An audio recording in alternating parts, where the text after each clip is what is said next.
Oke, selamat sore semuanya. Assalamualaikum warahmatullahi wabarakatuh. Alhamdulillahirabbil alamin. Wassalatu wassalamu ala asrofil anbiya'i wal mursalin wa ala alihi wa sahbihi ajmain amma ba'du. Tim ajak anak main, salah satu tim dari tim ajak anak main, di mana ajak anak main ini ada 3 tim sih, 3 anggota ini. Saya bertugas sebagai moderator untuk sesi sharing kali ini. Oke. Saya juga seorang ibu dari 2 anak balita. Usia anak saya yang pertama 4 tahun dan yang kedua 1,5 tahun yang sekarang sedang aktifnya main sama dengan anak-anak ibu dan ayah di rumah ya. Beliau ini adalah pendiri dari Childhood Optimizer Trainer. Beliau namanya Pak Adil Umarat atau biasa disebut Pak Ading. Nah, beliau tujuan mendirikan Childhood Optimizer Trainer ini yakni membantu parents milenial untuk mengoptimalkan masa kecil anak melalui bagaimana sih caranya berkomunikasi secara efektif, lalu bagaimana sih cara-cara bermain dengan anak di rumah. Halo, selamat sore Pak Ading. Nanti langsung saya invite ya. Ini saya memperkenalkan beliau Pak Ading terlebih dahulu ya. Oke, request. Oke. Sebentar, ini beliau udah request nih. Clear itu sekarang. Oh ya, alhamdulillah. Suaranya juga udah Assalamualaikum clear. Pak Ading. Ya, alhamdulillah. Salam. Assalamualaikum Pak Ading. Selamat sore. Sore. Ya. Aku panggilnya siapa nih, Kak? Siapa nih? Oh ya, saya Wilda Pak. Saya Oh, panggilnya Pak Abang ya. wow, Bang aja bebas. ya. Bang aja ya biar lebih muda. Saya Siap. Wilda. Ya, ini baru pertama kalinya kami bertemu ya. Ya, Sebelumnya Kak kita Wilda. sudah koordinasi di by WhatsApp, tapi baru kali ini saya bertemu langsung dengan beliau. Selain sibuk di Childhood Optimizer Trainer, Pak Ading ini juga menjadi dosen praktisi di jurusan ilmu komunikasi ya Pak ya, di Universitas Ya, Islam ya. Nah, betul. dan menjadi tim riset dan pengembangan sekolah ya, betul Ya, di Bekasi Pak Batutis Al Ilmi, betul. Nah, jadi banyak banget pengalaman dan kegiatan yang saat ini dilakukan oleh Bapak sendiri ya. Ini jadi ceritanya saya sedang mau bacain CV Bapak nih. ya. Saya bingung nih dari mana CV Bapak penuh banget. Banyak Banget sekali, harus ya saya banyak ringkas. sekali, ya banyak sekali kegiatan-kegiatan yang saat ini dilakukan oleh Bapak ya. Baik itu mengajar, baik itu menulis buku juga ya Pak. Ya, betul, betul. Baru dirilis ya. Saya mohon maaf tentang ini ya, tentang apa namanya?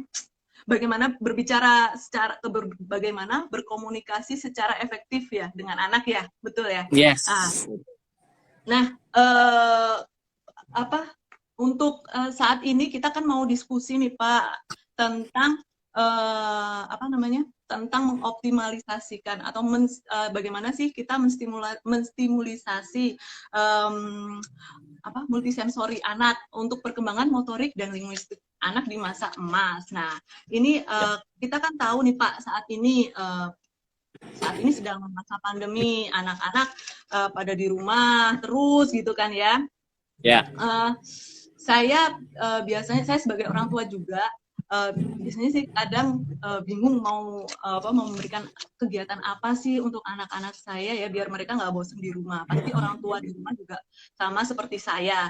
Nah, tapi saya jujur saya masih mengerem untuk pemberian gadget kepada anak karena saya tahu gitu untuk pemberian gadget di usia dini atau masih balita itu dampaknya sangat buruk gitu Pak. Nah, saya biasanya sering lihat tuh Bapak live Instagram bareng sama anak-anak Bapak di rumah. Nah, banyak sekali kegiatan yang dilakukan Bapak bersama anak-anak. Padahal kegiatan Bapak sangat banyak pastinya ya. Selain memberikan workshop, selain mengajar, bagaimana nih Bapak membagi waktu atau bagaimana cara Bapak mentreatment anak-anak, bagaimana bersosialisasi sehingga menjalin kerekatan ya. Saya melihat Bapak selalu happy nih pada saat live, wah main bareng gitu. Nah, tolong dong Pak tularkan kepada kami nih para orang tua milenial di rumah biar kita juga ikut seperti Bapak gitu. Ya. Langsung Oke, saja Pak. baik. Ini kita jam berapa sih Pak? Udah jam 4 ya Kak? Jam 4 ya tadi. Baik, Kak Wilda. memang kondisi pandemi ini banyak orang tua yang mulai mati gaya nih. Anak saya mau Iya. dikemanain apa aja gitu ya. Apalagi nih dia udah menuntut bosen gitu. Aduh, aku mau nonton nih atau aku kasih dong gadgetnya. Mama aja gadgetan seharian. Asa aku nggak boleh sih. Aduh, Apalagi itu emaknya jadi saya. dia lagi jualan online gitu kan. Emaknya lagi Iya. jualan online di masa pandemi gini banyak bisnis online gitu. Cek ini, saya mau ngecek pertanyaan dari calon klien saya gitu. Tapi anak-anak kan melihatnya, mama aja boleh gadget, aku dilarang-larang. Ini gimana sih ini mama gitu. Nah ini Iya. permasalahan klasik yang dihadapi oleh orang tua muda, apalagi orang tuanya dua-duanya bekerja, produktif, work from home, atau apalagi ada bisnis secara online. Ini dilema banget sebenarnya. Nah, apa yang bisa kita lakukan untuk anak-anak kita yang di masa pandemi ini harus belajar dari rumah atau bahkan dia belum sekolah gitu, dia masih belum sempat masuk TK gitu atau SD dan dia masih di rumah aja gitu. Nah, kalau saran saya, teman-teman perlu memfasilitasi yang namanya bermain sama anak. Bermain yang itu menstimulasi semua sensori sistem yang anak-anak punya. Hal pertama yang kita bisa fasilitasi adalah please banget gitu ya, distimulasi yang namanya sensori sistem anak. Sensori sistem ya kan semua Panca indera indera anak. itu sekarang ada 8 bahkan. Kalau dulu kita bilang panca indera, panca indera. Kalau sekarang itu ada 8 indera itu. Kalau Anda masih bilang panca indera udah ketinggalan zaman, perlu di-upgrade lagi Wah, iya pengetahuannya. betul. Oh Nah, iya. jadi jangan sampai kelupaan itu. Nah, sensory system ini perlu banget kita stimulasi dengan sangat baik, dengan optimal, dengan tumpah ruah gitu ya kepada anak-anak kita. Supaya apa? Supaya anak-anak kita punya modal yang bagus untuk menjadi manusia pembelajar. Hubungannya gimana tuh Pak Ding? Hubungannya itu jelas banget. Kalau dia matanya itu kita latih dengan menstimulasi dia melihat barang-barang, benda-benda yang berbeda. Itu beda sama anak-anak yang diperlihatkan barang, benda, ruangan yang sama terus-menerus. Maka ajaklah anak-anak Anda untuk melihat hal-hal yang berbeda. Eksplorasi seluruh sudut rumah itu. Pastikan anak mampu mengidentifikasi, oh ini bentuk genteng kita lucu ya. Ini talang airnya lucu juga ya. Ini unik ya bentuknya. Semua bentuk-bentuk itu, semua warna-warna-warna, ukuran-ukuran, pastikan divariasikan, dikonsumsi oleh mata anak kita. Supaya apa? Supaya ketika dia banyak melihat hal-hal yang berbeda, terstimulasi dengan baik, itu ilmu pengetahuannya nambah. Betul. Segampang misalnya rumah kita lantai 2, kita ajak dia ke lantai 2, atau rumah kita lantai 1, kita ajak naik ke atap gitu ya, kita lihat genteng-genteng rumah orang lain gitu. Itu sesuatu stimulasi bagi matanya anak untuk dia lebih aware dengan variasi yang ada di dalam dunia ini. Jadi percampuran, perpaduan warna, perpaduan bentuk, ukuran, geometri, warna, bentuk, ukuran itu harus diperkaya pada anak kita. Jadi permainan yang bagus itu adalah permainan yang mata anak begitu melihat itu memang mata anak jadi jelalatan. Dia lihat sana sini, wah banyak masuk asupan konsep-konsep di matanya dia. Itu baru dari sisi visual tuh. Dari sisi penciuman, ajak anak-anak kita juga ke dapur. Dia mampu mencium apa sih aromanya, kalau garam itu kayak gimana, kalau jahe itu kayak gimana, kalau cabai itu kalau kita cium begitu kayak gimana pula baunya. Bau kaos kaki yang udah nggak kepake itu seperti apa? Diperkaya itu penciuman anak kita. Nah, apek ya, apek, ayo kita cuci yuk. Wah, begitu diajak nyuci, itu dia taktilnya jalan tuh. Indra perabanya itu jalan. Dia mencuci pakai tangan sendiri, kaos kakinya sendiri gitu kan. Licin, ada busanya, ada bentuknya. dicium sama dia, ditiup, dia main air, itu kebutuhan sensori sistemnya terpenuhi dengan baik. Itu hal yang memperkaya pengalaman pengalaman main yang kaya pada anak usia dini, itu membuat dia semua inderanya itu bekerja dengan optimal. Dia lihat, capture, olah ke dalam. Dia hirup, dia tahu konsepnya, oh ini bau kaos kaki, bau yang sudah harusnya dicuci, dia tahu. Dia sensitif dengan bau, ini kamarnya apek, sumpek ya. Oh ini bekas kayaknya pipis tikus deh. Kalau anak-anak kita mampu membedakan bau-bau seperti itu keren banget. Maka selama di masa pandemi kayak gini, nggak ada alasan bagi kita, oh kita nggak bisa keluar rumah, kita nggak bisa ngapa-ngapain. Bisa banget di dalam rumah gitu. Bisa banget. Nah, kemudian pendengaran. Nah, pendengaran juga sama. Diajarkan kepada dia mana suara yang keras, yang sedang, yang rendah itu kayak gimana. Bicara sama orang itu ada di level yang mana, itu diperkaya. Kadang-kadang kita perlu mendengarkan anak itu mendengarkan klakson yang truk yang besar gitu ya, gitu. Supaya dia tahu nih membedakan suara, oh itu suara ini, oh itu suara kapal, oh itu suara apa. Semakin kaya pengalaman dia mendengar suara-suara yang berbeda, makin cerdas anak kita. Termasuk gustatori, indera pengecapan. Indera pengecapan itu harus distimulasi dengan baik. Maka masakan kita di rumah pastikan beda-beda. Pastikan kita stimulasi anak kita bisa makan apa aja, gitu ya. Kalau anak kita misalnya banyak yang mengalami picky eater, bisa jadi karena pengalaman stimulasi dari kecilnya itu nggak terlalu kaya makanan yang disediakan. Kenapa? Karena emaknya males. Males masak, males ini, males itu gitu. Wah, itu nanti kasihan anaknya. Ketika anak hanya bisa makan makanan yang itu saja, fleksibilitas dia dalam hidup itu nanti akan terbatas. Ngerepotin orang banyak. Aku nggak bisa, mohon maaf, aku nggak bisa makan makanan ini. Aku cuma bisa makan makanan yang dimasak oleh mamaku.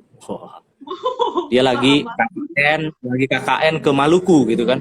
Aku kalau nggak makan beras yang dimasak oleh mamaku, aku nggak bisa makan. Akhirnya dia KKN sambil kelaparan, sambil jatuh, pingsan, sakit mahnya kambuh, merepotkan orang satu tim gitu. Banyak fleksibilitas kehidupan dia nanti akan terganggu di kala dewasa. Maka semua aspek-aspek di sensory system itu perlu banget sebagai landasan untuk kita stimulasi pada anak kita. Nah, itu yang dasar banget. Kemudian ada vestibular system, bagaimana dia bisa seimbang dalam ketika berdiri, ketika dia naik mobil itu nggak gampang muntah, naik bis nggak gampang muntah, dia naik monkey bar bergelantungan gitu ya, kemudian kepala ke bawah, kaki di atas, manjat-manjat gitu. Itu kan melatih bagaimana balance-nya dia sebagai manusia itu. Nah, kemudian bagaimana ujung-ujung ototnya itu proprioception, bagaimana ujung-ujung ototnya itu bisa responsif, bisa diajak kerjasama. Anaknya main bola.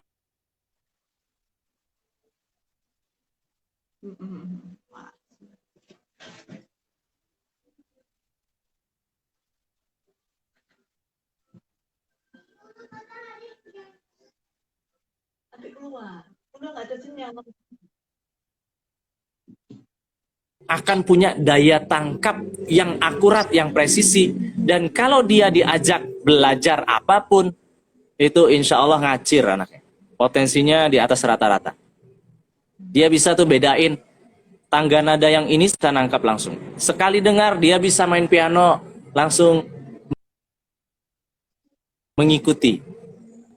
Tingkat kecerdasan anak kita kalau kita stimulasi semua sensori sistemnya dia, itu akan beda dibandingkan anak-anak yang tidak pernah diajak main secara fisik, main messy play, main yang kotor-kotor gitu ya, nggak pernah diajak ke dapur, kerjaannya main gadget sama nonton TV aja, yang olahraga cuma jarinya aja, apalagi itu masih bayi gitu, masih bayi, gape banget main HP-nya. Aduh, kasihan anak-anak seperti itu. kita perlu banget membangun fondasi dasar pada sensory sistemnya. Kemudian di atas sensory sistem itu, apa yang perlu kita bangun? Yang perlu kita bangun sensory motor development-nya dia. Bagaimana dia refleksnya ketika mendapat satu serangan dari temannya, lemparan dari temannya, oh dia bergeraknya itu seperti apa refleksnya. Motor planningnya seperti apa, dia mau bergerak, jalan, lompat, loncat, nggak gampang jatuh, nggak gampang nginjak barang yang ada di lantai. Motor planningnya bagus gitu.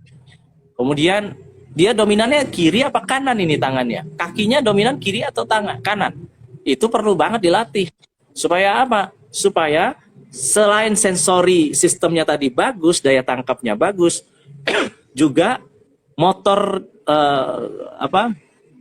alat geraknya itu juga bagus. Jadi koordinasi tangan, kaki, geraknya itu juga bagus. Maaf. Jadi seimbang gitu. Jadi seimbang. Setelah dia punya daya tangkap yang bagus, dia bergeraknya juga bagus. Nah, artinya apa? Artinya dia ketika belajar sesuatu, dia akan tahan lama. Akan tahan lama. Ada anak-anak sekarang di SD itu megang alat tulis saja itu nggak kuat, males-malesan, gampang capek. Baru 1 baris, 2 baris, 3 baris capek mah, aduh capek nih, udah gitu ya. Ya ini harusnya dilatih nih, tangannya harus dilatih. Biasa manjat, biasa bergerak, biasa melempar, meremas, merobek. Itu beda sama anak-anak yang cuma main game online doang gitu, pijit-pijit doang gitu. Nah, makanya kita fasilitasi anak-anak kita untuk bergerak, melompat, memanjat gitu ya. Itu penting banget dari sisi sensori motor development-nya. Berikutnya apa lagi yang di atasnya lagi? Yang di atasnya lagi bagaimana perseptual motor development-nya juga dibangun. Bagaimana visual spasialnya, visual spatial perception-nya juga dibangun. Kan banyak orang-orang dewasa tuh itu dia pakai lampu sen ke kiri tapi dia belok kanan mendadak gitu ya. Dia maunya ke kiri beloknya tapi lampu sennya dikasih ke kanan misalnya. Dia keluar gang itu nggak pakai berhenti dulu, langsung naik motor itu langsung keluar, langsung tancap gas aja. Padahal ada mobil tuh lagi ngebut di sana, langsung ngerem gitu ya. Ini artinya apa? Dari sisi perceptual motor development itu, dia itu nggak aware sama lingkungannya. Kalau daya tangkap sensorinya bagus, otot-ototnya bagus, dia juga perlu aware bahwa ada loh orang, ada loh lingkungan di luar diri saya. Itu dia perlu dibangun awareness-nya juga. Attention center function misalnya. Bagaimana dia bisa fokus sama sesuatu dalam jangka waktu yang lama. Itu kalau anak kita kecanduan gadget sama TV, nggak bisa lama dia dalam mempelajari sesuatu atau menuntaskan sesuatu gitu. Jadi satu-satunya cara untuk menstimulasi sensory system, sensory motor development, ataupun perceptual motor development-nya dia, itu tidak ada cara lain selain dia diajak main yang melibatkan kegiatan fisik. Cara paling mudahnya gimana Pak Adi? Cara paling mudahnya libatkan dalam kegiatan kerumah tanggaan. Itu paling gampang banget. Menggosok WC gitu ya, toilet, kamar mandi, ajak itu dia, diajarin caranya. Menyetrika, mencuci secara manual pakai tangan, memasak di dapur, main bola bareng ayahnya, ibunya gitu. Lakukan hal-hal yang selama sebelum pandemi Anda tidak pernah lakukan bersama anak. Lakukan sekarang. Yuk kita bikin telur dadar yuk. Telur dadar yang kayak gimana? Yang versi bintang-bintang yuk hari ini yuk. Yuk gitu. Dia yang mencahin telurnya gitu ya. Nah, walaupun amburadul dan seterusnya nggak apa-apa banget. Namanya juga belajar gitu ya. Walaupun dia hanya menabur garam di akhir saat kita masak sayur misalnya, nggak apa-apa banget. Yang terpenting adalah dia terlibat dalam proses. Ini banyak orang tua nggak mau anaknya ribet, sehingga anaknya nggak pernah dilibatkan dalam urusan kerumah tanggaan. Apa yang terjadi kalau tidak terbangun sensory system, sensory motor development, perceptual motor development-nya, maka kognisinya itu akan terganggu. Kemampuan dia untuk belajar, kemampuan dia untuk memahami bahasa, kemampuan dia untuk membaca, menulis, itu nggak akan optimal kalau tadi aspek-aspek yang saya sebutkan tadi itu nggak distimulasi dengan baik. Nah, sebaiknya stimulasi dengan baik. Kenapa? Modal, sensori sistemnya bagus, daya tangkapnya sekali dengar langsung ingat. Nah, contohnya misalnya pada anak saya itu kalau dia dengar satu lagu di radio tuh, misalnya kita putar radio lagi naik mobil, di ref kedua dia udah bisa mengikuti lagunya itu. Itu ciri-ciri anak yang daya tangkap auditorinya itu bagus. Sekali lihat dia udah bisa mencontek. Itu cara orang bikin kopi itu kayak gitu loh ya. Dibeginikan dulu, dibeginikan dulu, dibeginikan dulu. Sekali lihat dia udah tahu prosesnya. Daya tangkap anak kita bagus. Jadi melalui kegiatan bermain yang melibatkan anak dalam urusan kerumah tanggaan, sebenarnya kita sedang melatih anak-anak untuk bisa punya daya tahan, daya juang yang tinggi, yang lama. Sehingga intelektualitas dia, kognisinya dia sudah pasti akan ikut serta terbangun dengan sangat mudah. Kalau saya menyimpulkan itu, intinya itu sebelum kita mengajak anak kita menjadi pembelajar yang handal secara kognitif, secara kognisinya, maka jadikanlah anak-anak kita itu anak-anak yang sehat jiwa raganya, rajin bergerak, seimbang tubuhnya, nggak gampang oleng, nggak gampang jatuh. Duduknya itu tegak, lurus berdiri gitu, nggak bungkuk punggungnya. Jadi itu kita perlu latih banget pada anak-anak kita. Kalau dulu itu mungkin gadget belum ada, kemudian tayangan TV mungkin belum banyak gitu. Jadi anak-anak zaman dulu itu mainnya bisa di lapangan, di sawah, di rawa-rawa gitu sama teman-temannya gitu. Nah kalau sekarang challenge-nya bagi orang tua adalah gadgetnya itu luar biasa, internetnya luar biasa, penetrasinya, TV juga luar biasa. Nah, jadi cara paling gampang banget menurut saya libatkan anak supaya dia cinta dengan kegiatan kerumah tanggaan. Jadikan itu sebagai area permainan yang seru. Bangun anak untuk dia bisa berkarya dari kegiatan kerumah tanggaan itu. Wah, itu bakalan keren banget. Contoh misalnya, anak-anak kita nggak pernah bikin donat dari kentang. Yuk, kita bikin yuk. Nah, mulai dari membeli alat-alat bahan-bahan dasarnya sampai persiapan bahan masaknya itu, sampai memasaknya, sampai platingnya, itu pastikan anak kita terlibat. Kamu jadi chefnya juga ya nak ya. Oh, kamu yang masaknya ya. Oke, kita fasilitasi setting lingkungannya, kita bikinlah itu topi-topian ala chef, master chef Indonesia gitu misalnya ya. Set, kita belilah celemek yang itu celemeknya benar-benar seperti chef yang sedang masak gitu. Fasilitasi supaya anak terlibat dalam proses, mencintai proses. Begitu anak kita mencintai proses, kita ajak belajar apapun, dilahap sama dia dengan cepat banget. Sekarang tantangan para orang tua adalah banyak anaknya yang belajar PJJ tapi gampang terdistraksi. Terdistraksi dengan sambil nonton atau sambil main game online. Nah, itu repot banget. Kalau tidak dilatih dari sekarang, ketika dia dewasa, karyanya itu nggak ada karya yang sampai peak, sampai puncak itu nggak ada. Karena semua serba disambi oleh dia. Maka dari itu, orang-orang yang terbiasa dilatih diolah tubuhnya waktu kecil, menjadi olahragawan gitu dalam tanda petik, itu biasanya orangnya bisa lebih fokus. Kerjanya bisa lebih tuntas, daya juangnya juga lebih tinggi. Nah, untuk itu, mari kita sama-sama melatih anak-anak kita. Libatkan dia dalam proses, mencintai proses. Kalau semakin kita tunda, terlambat kita memfasilitasinya, waduh itu biaya belajarnya itu harus bayar mahal banget. Kita itu kan sebagai orang tua, gak hanya mencetak anak saja, tapi mempersiapkan dia menjadi calon bapak, calon ibu. Kita akan menyerahkan anak kita kepada orang lain. Kalau kita serahkan anak kita menjadi kepada orang lain untuk dinikahkan, tapi dalam kondisi dia tidak kompeten sebagai manusia, itu yang kasihan bukan hanya anak kita, orang lain yang menikahi dia juga kasihan itu kita. Tidak hanya itu saja, anak-anaknya nanti, cucu-cucu kita itu juga kasihan.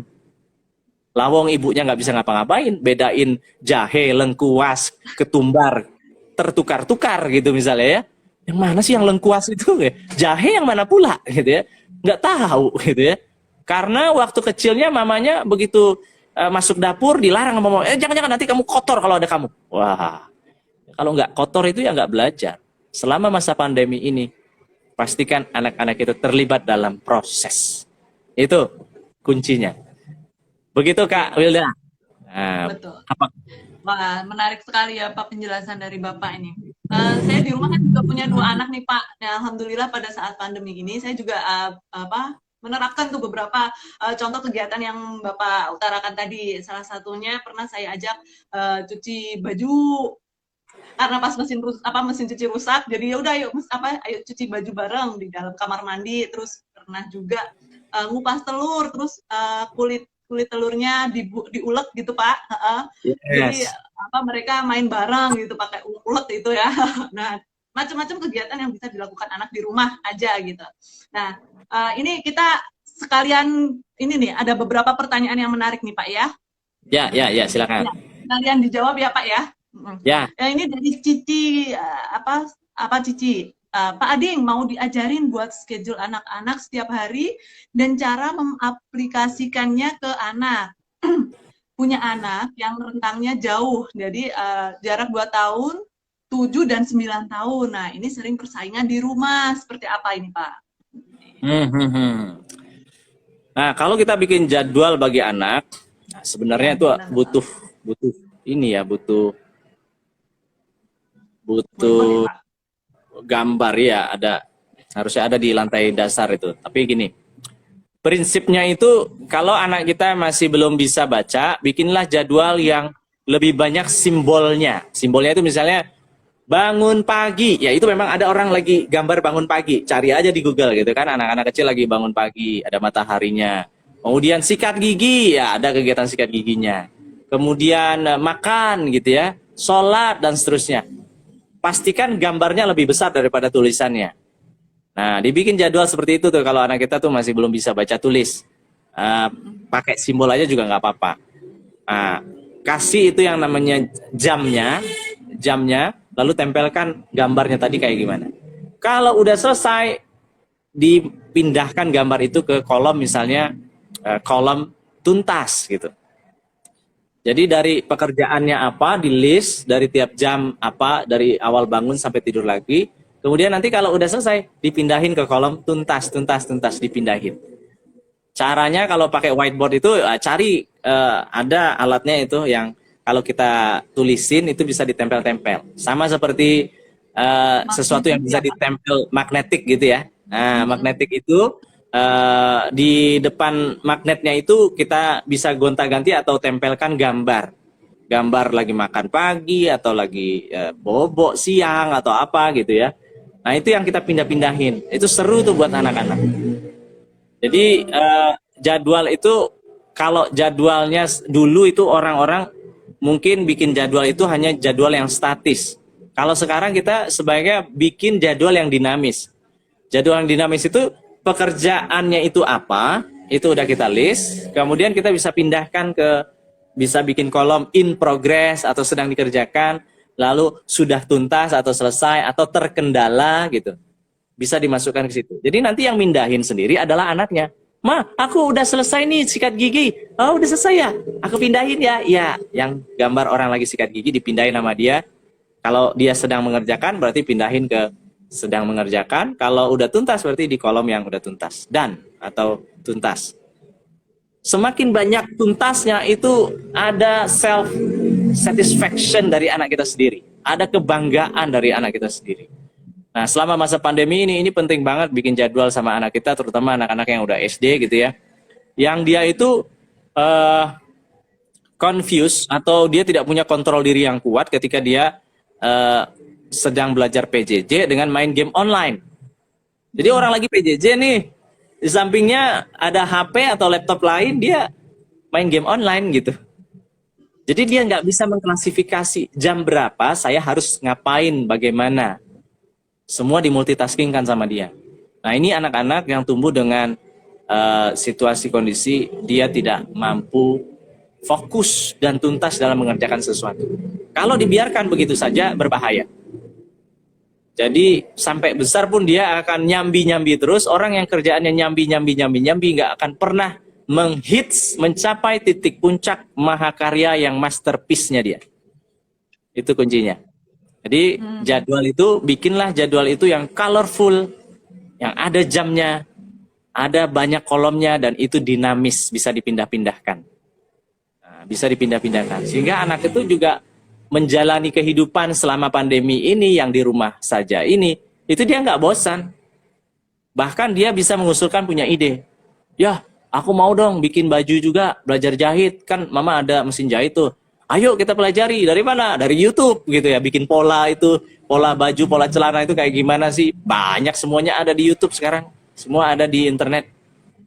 Tinggal masukkan kata kunci yang tepat aja. Anak kita mau eksplorasi apa. Nah, kebanyakan orang tua itu salah kaprah ketika dia memberikan gadget ke anaknya. Gadget itu untuk main.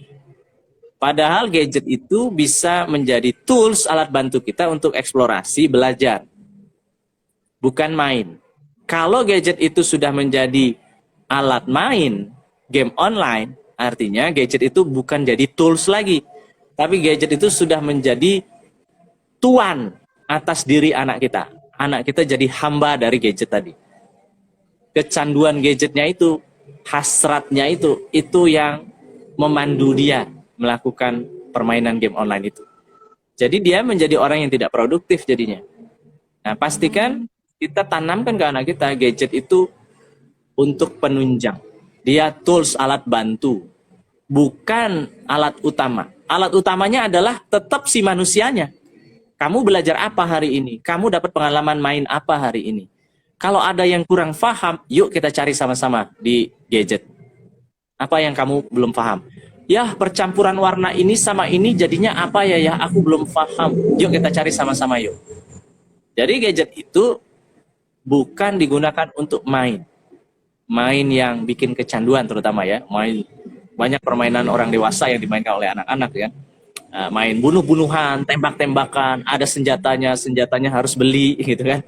Dia langsung pencet aja HP orang tuanya, tiba-tiba ada tagihan gitu kan. Beli apa sih ini di online ini gitu.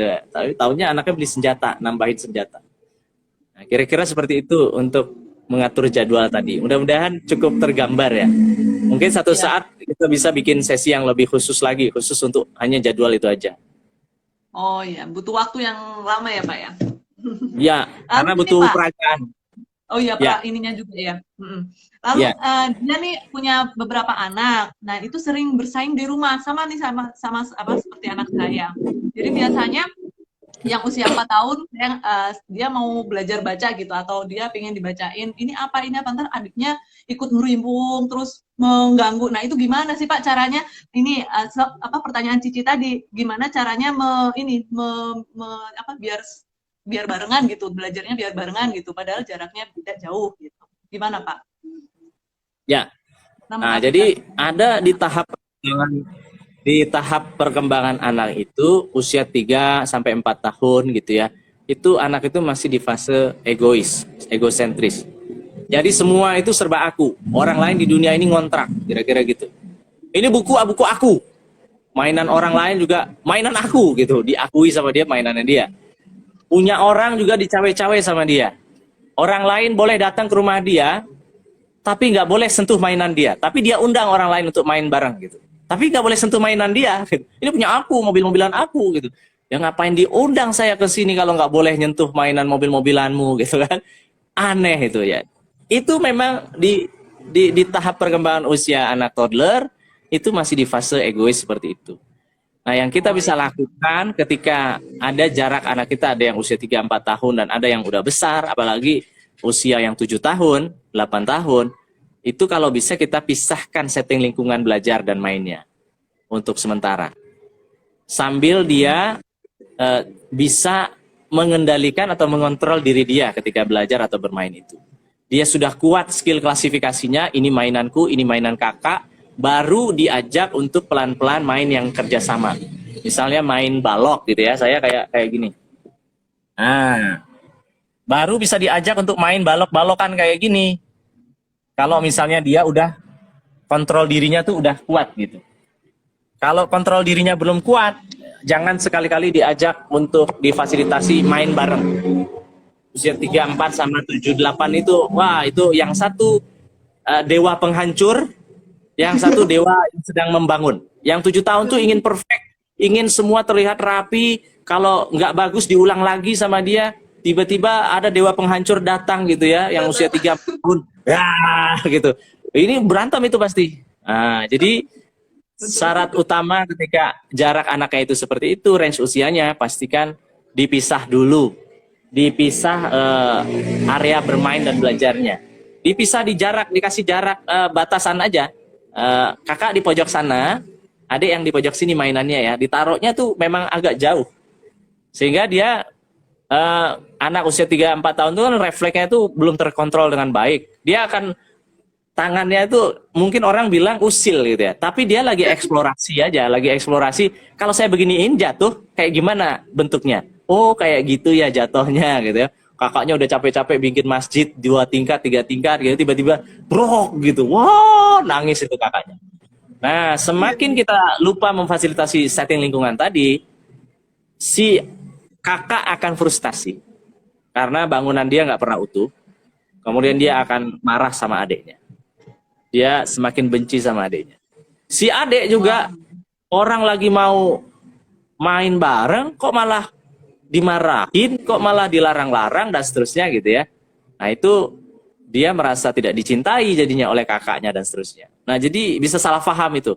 Lebih baik kita sebagai orang dewasa kita setting lingkungannya, kita pisah. Terus nanti ketika dia sudah bisa fokus dalam memainkan sesuatu, si anak 3-4 tahun itu sudah bisa menggunakan alat sesuai fungsi, baru diajak pelan-pelan main yang sifatnya kerja sama tim sama kakaknya. Yuk bikin ini yuk, bikin pabrik, yuk bikin hotel yuk bikin masjid yuk. Kamu di bagian bikin ininya ya, lahan parkirnya ya. Oke, kata adiknya yang 3 tahun 4 tahun. Yang gampang-gampang bisa dibagi secara adat itu tugas-tugasnya. Tapi selama anak kita tuh masih belum bisa kerja sama tim, pisah dulu setting lingkungannya. Itu mungkin yang bisa kita lakukan. Oke, Pak. Oke, selanjutnya nih Pak, ada yang tanya. Jadi anaknya itu laki-laki. Bagaimana kalau dia diajari diajak mengikuti kegiatan rumah tanggaan itu seperti apa? Anaknya laki-laki nih Pak. Laki-laki usia berapa? Usia sepertinya balita, dia nggak nyebutin sih Pak. Oke. Bagi Bagi saya anaknya dalam pekerjaan rumah padahal anaknya laki-laki gitu. Bagi saya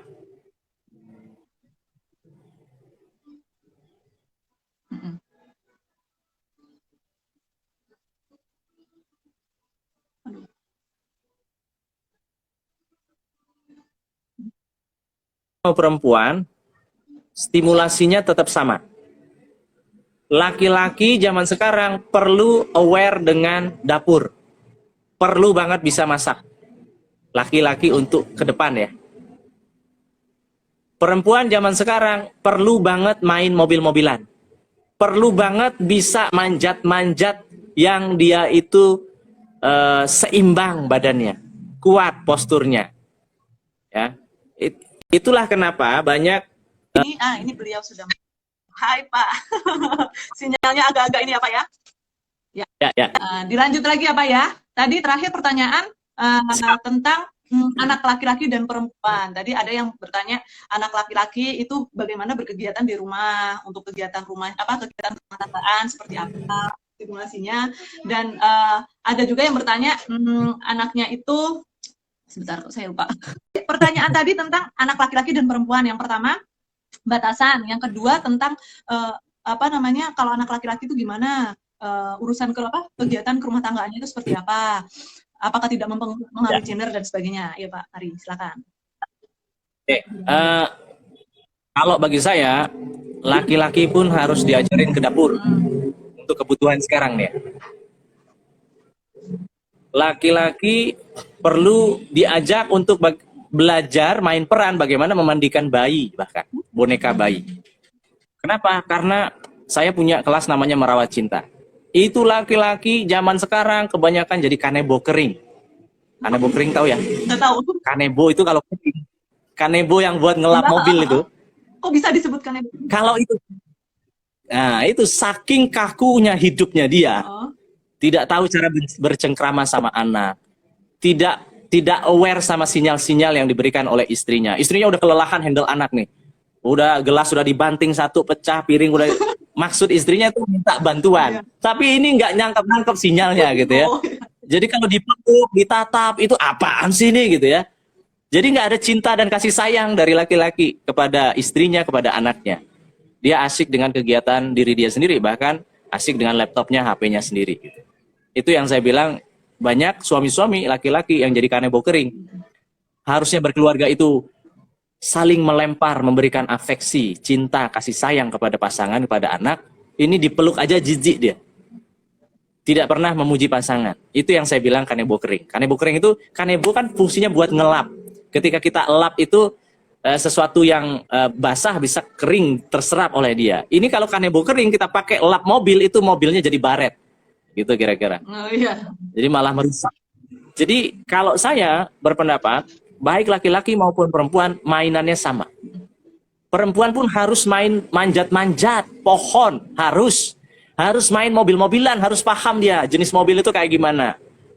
Bagaimana memarkir mobil itu dari kecil dia harus main itu. Parkir mundur itu, cara ngambil mundurnya itu kayak gimana garisnya. Itu harus belajar anak perempuan juga. Kenapa? Sekarang banyak perempuan yang mobilnya penyak-penyok, motornya penyak-penyok. Karena kenapa? Dari kecil cuma main boneka doang bolehnya. Main mobil-mobilan nggak tahu. Lampu sen kiri, belok kanan, dan seterusnya. Dari kecil tuh nggak diajarin tata cara aturan main berkendaraan itu seperti apa. Jadi menurut saya, permainan sama laki-laki sama perempuan sama aja. Difasilitasi. Hanya saja konsep diri anak kita itu harus benar-benar clear kita tuntaskan saat dia usia dini. Apa bedanya laki-laki sama perempuan? Dari sisi anatomi tubuh, dari sisi kewajiban, itu bisa diajarkan secara langsung maupun tidak langsung. Melalui permainan juga bisa. Lewat permainan main peran gitu misalnya, itu juga bisa. Bagaimana tugas seorang ayah seharusnya? Lakukan di main peran. Cari buku-buku yang mengalirkan bagaimana tugas seorang ayah itu seharusnya yang ideal. Bagaimana tugas seorang ibu yang ideal itu seperti apa. Jadi permainan yang melibatkan kegiatan kerumah tanggaan, semuanya laki-laki sama. Laki-laki perempuan sama. Ke dapur iya, ayo nyuci mobil, nyikat mobil, bersihin mobil, motor, ayo juga. Manjat-manjat sama juga. Tapi pastikan dia paham betul. Apa bedanya kedudukan laki-laki, perempuan, anatomi tubuhnya beda, konsekuensi logisnya beda, kemudian cara merawat tubuhnya juga beda, kemudian cara melindungi dirinya mungkin bisa developmentnya, perseptual motor developmentnya tuntas laki-laki perempuan. Gitu menurut saya. Oke, baik, Pak. Pertanyaan selanjutnya ya, Pak. Ini nggak kerasa nih, kita udah mau di penghujung waktu, mau jam 5. Jadi pertanyaan selanjutnya ini saya rangkum, Pak. Jadi ada yang bertanya tentang Ya. Membangun konsep diri anak usia dini itu bagaimana sih caranya, Pak? Membangun konsep diri anak. Jadi bagaimana caranya? Lalu hubungan antara fokus pada saat memusatkan perhatian anak dan mengabaikannya saat kita sedang mungkin lagi sibuk ya. Jadi bagaimana mengalihkan perhatian anak gitu. Sebentar saja nanti kita main lagi gitu maksudnya. Nah, itu bagaimana, Pak? Membangun konsep diri anak, lalu selanjutnya bagaimana caranya kita ada hubungannya antara fokus dan juga konsep diri. Itu seperti apa? Ini pasti ya. Konsep diri anak. Cara yang paling gampang kita untuk ngajarin konsep diri pada anak adalah mulailah panggil anak kita dengan namanya dia. Jangan panggil anak kita dengan dedek gitu ya. Dedek imut, dedek bayi, dedek lucu gitu. Hilangkan itu dedek itu. Karena dia akan merasa masih jadi adik bayi terus-menerus sampai besar. Nama dia siapa? Apalagi kalau nama dia bagus, panggil namanya dia. Itu bagian dari membangun konsep diri dia. Kenapa banyak orang yang merasa inferior walaupun dia udah kerja, udah kuliah? Karena teteh-tetehnya, kakak-kakaknya manggil dia dedek. Dan di rumah kerjaannya dibully, diketawain. Itu cara bangun konsep diri yang paling mudah banget, yang nggak butuh modal apa-apa. Ubah panggilan kepada anak kita. Jangan panggil dedek lagi. Panggil namanya dia. Oke, baik Pak. Lalu ini lagi Jadi Pak. anak kita yang ya, jadi anak kita yang merasa diri dia masih bayi, nggak bisa apa-apa, selalu minta tolong. Begitu kita panggil namanya, apalagi kalau menjelang tidur kita jelasin makna filosofis dari namanya, dia makin bangga sama diri dia sendiri. Aku tuh ternyata namanya Umar ya. Umar itu kekar, kokoh, tangguh, berani mengatakan yang tidak, berani mengatakan yang benar. Kalau iya iya, kalau enggak tidak mengiyakan yang tidak tidak, misalnya gitu ya. Jadi kebawa itu konsep diri yang kuat itu pada diri dia. Jadi nggak usah dipanggilin Panjul, hai gendut, hai duti gitu ya. Mungkin menurut kita orang tua lucu gitu ya. Tapi itu bikin konsep diri anak mendelep tenggelam. Dia merasa inferior. Dari hal seperti itu aja itu sudah bisa membangun konsep diri anak kita. Kalau pertanyaan tadi bagaimana melatih fokusnya dengan jadwal tadi itu akan sangat membantu. Kalau dia mulai terdistraksi dengan gadget, kita tolong minta lihat anak kita itu. Nah, tolong dilihat sekarang jam berapa? Jam 9.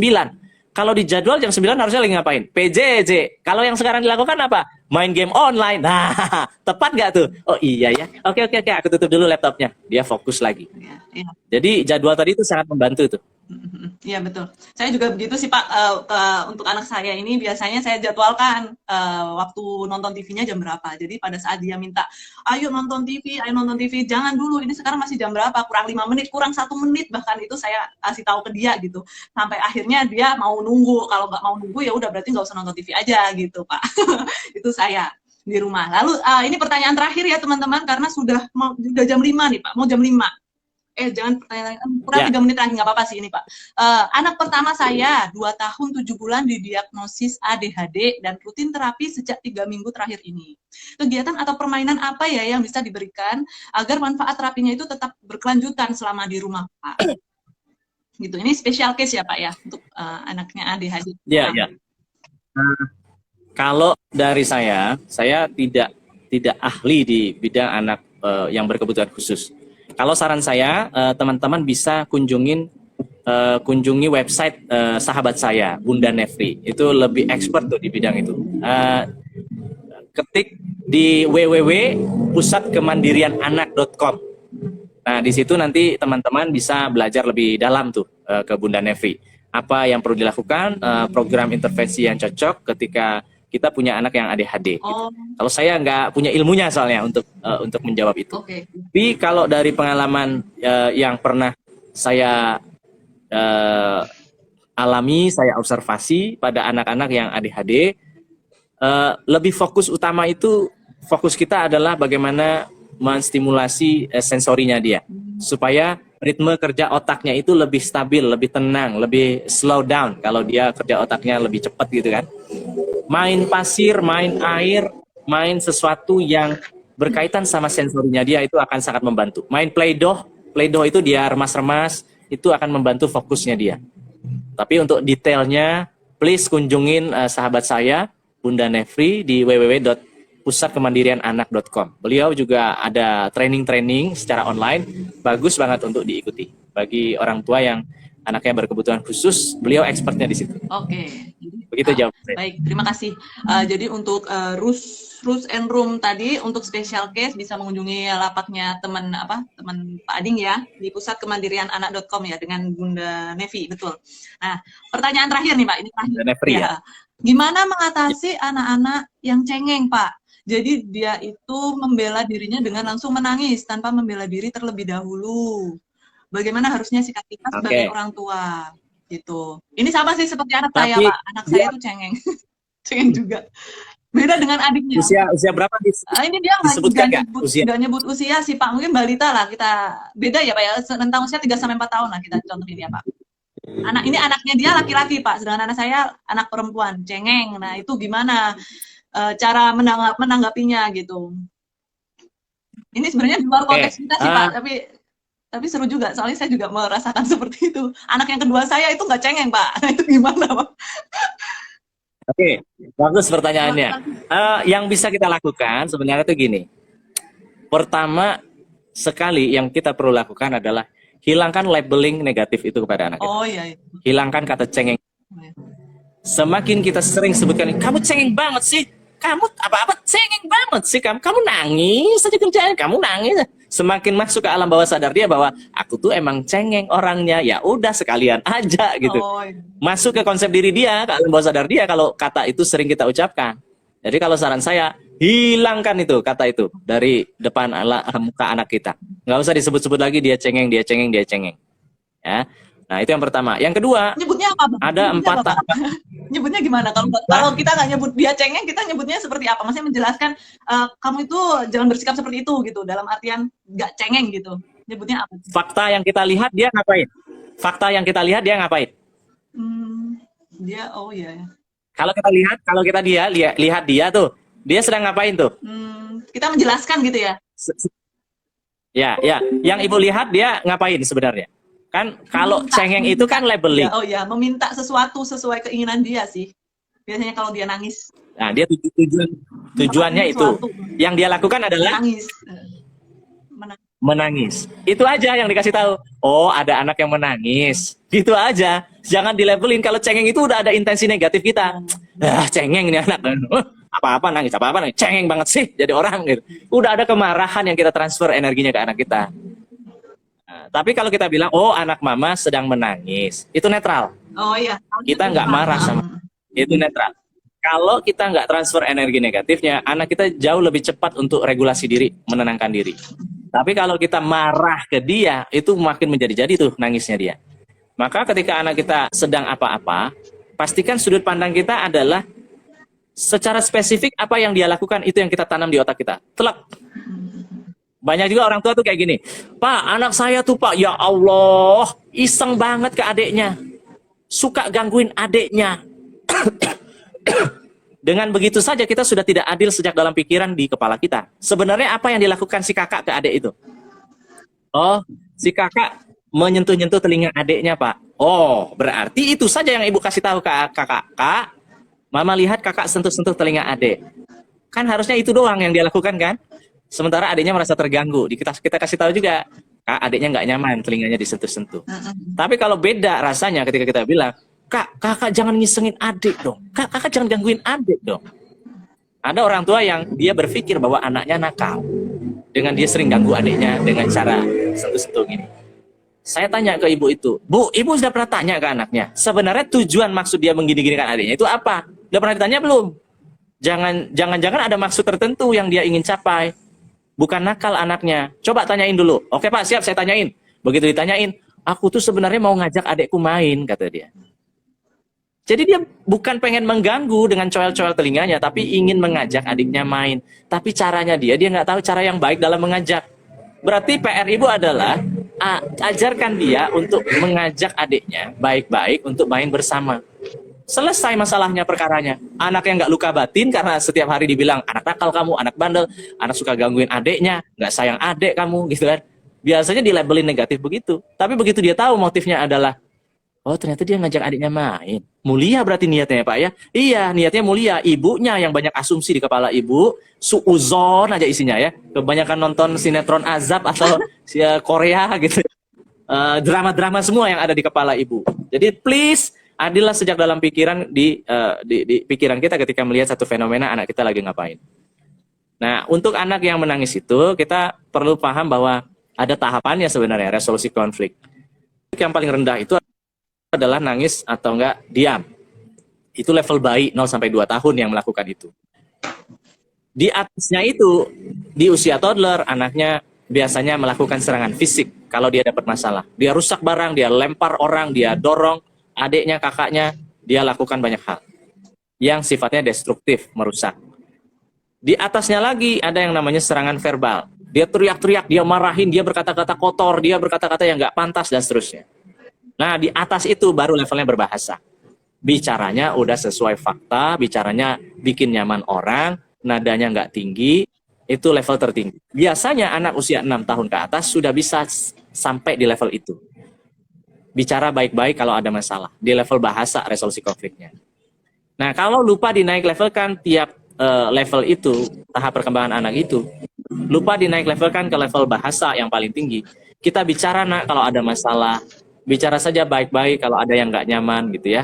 Anak-anak nggak terlatih untuk itu. maka selamanya dia, bahkan sampai dia dewasa, sampai punya anak 3, selamanya dia akan mendekam di level yang dimana dia terlatih. Kalau dia terlatih untuk diam, ya kalau ada masalah, dia nggak akan ngomong sama suaminya 3 hari 3 malam.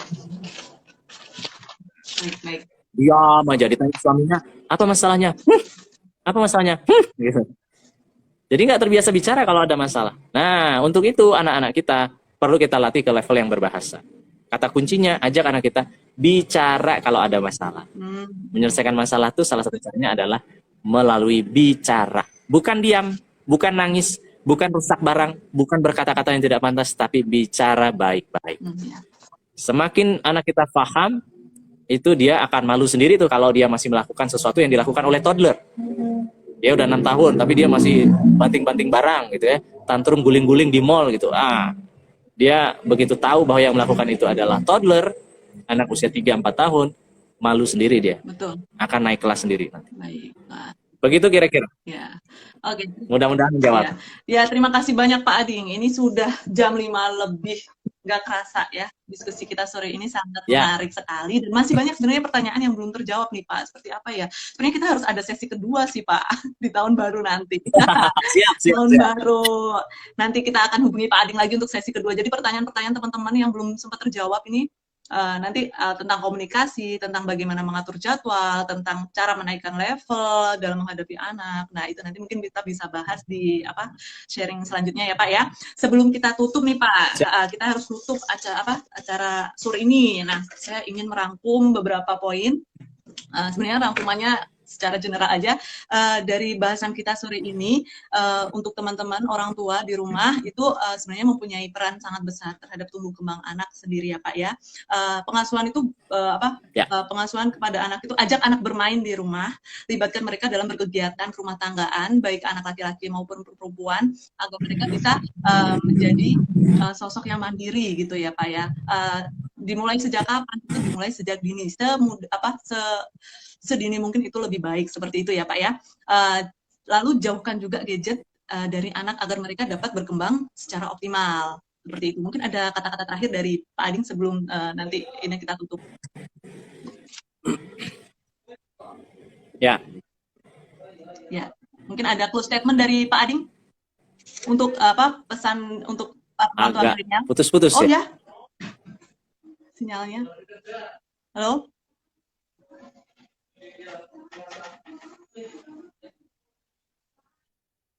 Nah, bagaimana Pak? Close statement Pak, Pak Ading. Oke, sip. Ya. Oke, baik Bapak Ibu semua. Hidup di dunia ini bisa jadi kita hanya 2 minggu usia kita. Sekarang orang kena COVID, 2 minggu kemudian bisa meninggal. Kita tidak bisa memastikan sampai kapan kita bisa mendampingi anak kita, apakah sampai dia bisa nikah, kita punya cucu atau tidak gitu ya. Maka untuk itu, pastikan kita bangun kemandirian anak kita dari usia dini.